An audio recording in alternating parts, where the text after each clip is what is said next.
Israel ఎవరు కూడా జయించలేరు. అంటే ఇజ్రాయేల్ ప్రజలను దేవుడే శపించారు. దేవుడు శపిస్తే తప్ప ఇజ్రాయేల్ ప్రజల్ని ఎవరైనా చేయలేరు.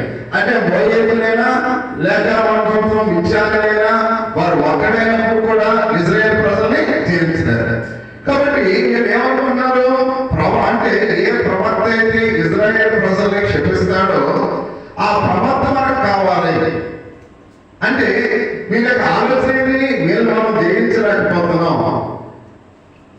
ఎవరో ఒక పనికిమాలి ప్రవర్తన తీసుకొచ్చి ఆ పనికిమాలి ప్రవర్తన ఇజ్రాయేల్ మీద ప్రతిరోజు కూడా దూషించే వారిగా మనం తయారు చేయాలి అని ఒక ఆలోచన, ఒక సంకల్పానికి వచ్చినారు. అంటే ఒక ప్రవర్త దూషిస్తే తప్ప, ఒక ప్రవర్త శపిస్తే తప్ప ఇజ్రాయేల్ ప్రజలు వాటమి అనేది లేదు.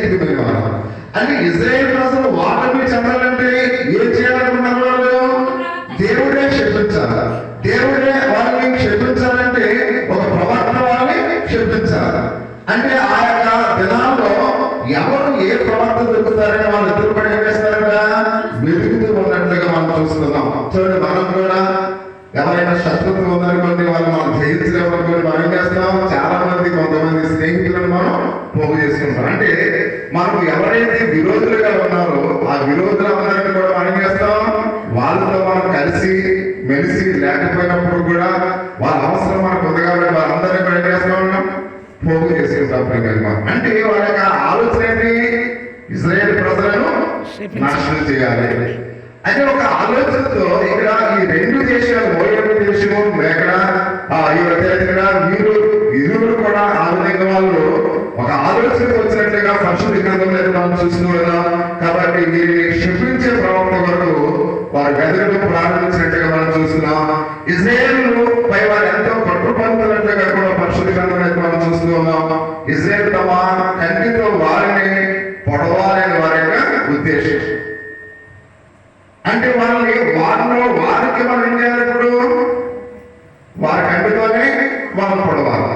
అంటే శత్రువు ఎంతగా ఇక్కడ ఉన్నాడో ఒకసారి మనం గమనించవలసినట్టుగా మనం చూస్తూ ఉన్నాం. చూడండి, కొన్ని సందర్భాల్లో మనల్ని జయించడానికి ఎవరి వల్ల కాకపోతుంది అనుకోండి, ఆ శత్రువు ఏం చేస్తాడు, మన కుటుంబాల్లోనే కలహాలు పడుతుంటాడు. ఇప్పుడు అన్నదమ్ములు కలిసి ఉంటారనుకోండి, తల్లిదండ్రులు పిల్లలు కలిసి ఉంటారనుకోండి, ఆ శత్రువు మనం జయించలేకపోతున్నాడు. జయించలేకపోవడం వల్ల వీడేం చేస్తాడు, మా అన్నదమ్ములను కుటుంబాల్లో తగాదాలు పెడతాడు. ఆ తగాదాలు పెట్టినప్పుడు అడవుడిగా మనమేం చేస్తాం, కొట్టుకుంటాం. మీకు అర్థమవుతుందో, మనమే కొట్టుకుంటాం. అంటే మన కంటితో మనమే పొడుస్తాడు. అంటే సాతాను అందుకని చాలా చురుకైన వాడు. సాతాను గర్జించి సింహం వల్లే తిరుగులాడుతూ ఉన్నట్లుగా మనం చూస్తూ ఉన్నాం. మనం ఎప్పుడైతే ఐక్యత కలిగి ఉన్నామో, దేవుని దీవులను పొందుకుంటూ ఉన్నామో, దేవుని యొక్క విశ్వాసంలో ఉంటున్నామో, సాతాను మనలో మనకి ఏం చేస్తాడు, శత్రుత్వాన్ని కలిగి ఉన్న ఆ యొక్క ఆలోచనతో మనకు మనమే కొట్టుకునేటట్లుగా చేస్తాడు. అందుకని ఇక్కడ ఇజ్రాయేల్ ప్రజలను విజయాన్ని జయించలేకపోతూ ఉన్నారు, మోయాబును జయించలేకపోతూ ఉన్నారు. కాబట్టి దేవుడు శపిస్తే తప్ప వారిని జయించలేమని ఒక ఆలోచనకు వచ్చారు. కాబట్టి దేవుడు శపించాలంటే ఆ శపించే ప్రవక్త కావాలి. కాబట్టి ఆ ప్రవక్త కొరకు ఏం చేస్తారు, వెతుకుతూ ఉన్నట్లుగా పరిశుద్ధ గ్రంథంలో చాలా తేటతెల్లగా రాయబడినట్టుగా మనం చూస్తూ ఉన్నాం. కాబట్టి ఈయన ఆ సహాయం ద్వారా ఇజ్రాయేల్ని శపించవచ్చు అనే ఒక ఆలోచనకు వారు వచ్చినట్లుగా పరిశుద్ధ గ్రంథంలో అయితే మనం చూస్తున్నాం. ప్రియమైన వారు, అందుకే బిలాము అక్కడ అభియా సహోదరి శివుడు బిలాముకు వారు ధన ఆశను చూపించినట్లుగా మనం చూస్తూ ఉన్నాం. ఎవరు దొరికారు వాళ్ళకి? బిలాము దొరికాడు. బిలాము ఎప్పుడైతే వారి యొక్క మాటలకు ఆకర్షించినట్లుగా మనం చూస్తూ ఉన్నాం. కాబట్టి ఈ బాలాకు ఏం చేసినట్టే కొంత ధనాన్ని ఆ బిలాముకు ఇవ్వడానికి ఇష్టపడ్డాడు. చూడండి, నా పక్కూరులో ఒక ఎకరం పొలం నాకు ఊరికి ఇస్తాను అంటే మనం ఏం చేస్తాం, సంతోషంగా. ఎందుకంటే ఆ ఎకరం పొలం మనం సంపాదించలేదు, అది వేరే వాళ్ళది. కాబట్టి వేరే వాళ్ళది ఫ్రీగా మనకు వస్తుందంటే మనం ఏం చేస్తాం, దేనికైనా తెగించేస్తాం. అంతేనా? మనం మంద కాదు, వేరే వాళ్ళది, దాన్ని మనం పొందాలి. ఆ పొందడం కోసం ఎన్ని రకాలైన మనం ఏం చేస్తుంటాం, దాన్ని స్వాధీనం చేసుకోవడానికి ఇష్టపడదు. ఎందుకని అసలు పెట్టుబడి లేకుండా మనకి వచ్చేస్తుంది. అది ఎవరిదో, ఆ గ్రామంలో ఉన్నది అది ఎవరిదో, కానీ మనకు వచ్చేస్తుంది. కాబట్టి దానికోసం మనం ఏం చేస్తాం, ఎంతగానో దిగజారిపోతాం. దేనికైనా, ఎవరిని తినడానికైనా, ఎవరిని శిక్షించడానికైనా, ఎవరిని ఏది చేయడానికి కూడా మనం దిగజారిపోతాం.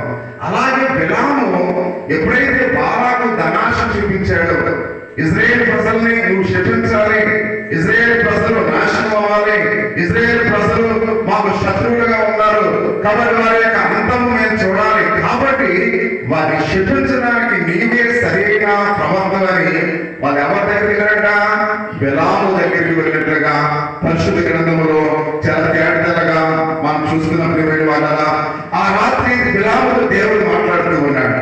ఎందుకంటే సహోదరి సహోదర, బిలాము తన కోరిక చొప్పున బావా దగ్గరికి వెళ్ళినట్లుగా మనం చూస్తూ ఉన్నాం. కానీ నీతో చెప్పినట్లుగా చేయాలని దేవుడు బిలాముతో చెబుతున్నట్లుగా మనం చూస్తూ ఉన్నాం. ఎప్పుడైతే ధన ఆశ కలిగి ఉన్నాడో, ధన ఆశ కలిగి ఉన్నప్పుడు కాబట్టి ఎప్పుడైతే ఆ రాత్రి ఏం చేశాడంటే బాగా ఈ బిలాము బాలాకు దగ్గరికి వెళ్ళినట్లుగా మనం చూస్తూ ఉన్నాం. కాబట్టి దేవుడు ఏమన్నాడు బిలాముతో, ఆ బాలాకు ఏదైతే చెబుతూ ఉన్నాడో ఆ పని నువ్వు చెయ్యి. ఎందుకంటే దేవుడికి తెలుసు దేవుని ప్రజలను ఆయన ఎలా కాపాడుకోవాలి, ఆయనకి తెలుసు. ఎంతమంది ఎన్ని పట్టణాలు పడినప్పుడు కూడా, ఎంతమంది దేవుని ప్రజలను శ్రమ పెట్టాలని చూసినప్పుడు కూడా, దేవుని యొక్క విశ్వాసాలను ఎన్ని కష్టాలు పెట్టాలన్నప్పుడు కూడా దేవుడు విశ్వాసుల పక్షాలంటే వాళ్ళు ఎంతమంది కలిసిన ఏమి జరగదు వాళ్ళ. కాబట్టి అందుకే మనం చూస్తున్నాం దేవుని యొక్క సహాయత, దేవుని యొక్క విశ్వాసాలు మనం చూస్తున్నప్పుడు వాళ్ళ. కాబట్టి దేవుడు మనుషుల చెడ్డ తలంపులు వారు నెరవేర్చుకోవడానికి ఆశపడుతున్నాడు. ఒక విషయం తెలిస్తే మీకు, మనుషులు ఎప్పుడైతే చెడ్డ ఆలోచన కలిగి ఉంటారో వాటిని నెరవేర్చుకోవడానికి కూడా దేవుడు ఇష్టపడతాడు. ఎందుకని వాడి స్వభావం తెలుస్తుంది. మేము ఒక చెడ్డవాడు చెడ్డ ఆలోచనతో ఏదైనా స్వాధీనం చేసుకోవడానికి ఇష్టపడతాడు అనుకోండి, దేవుడు దాన్ని అడ్డు చెప్పడంట. మీ అదవుతుందా? ఇప్పుడు మన కాదని మనం సంపాదించడానికి ప్రయత్నం చేస్తున్నాం అనుకోండి, ఒక చెడ్డ ఆలోచనతో మనం ఉన్నాం అనుకోండి, అది దేవుడు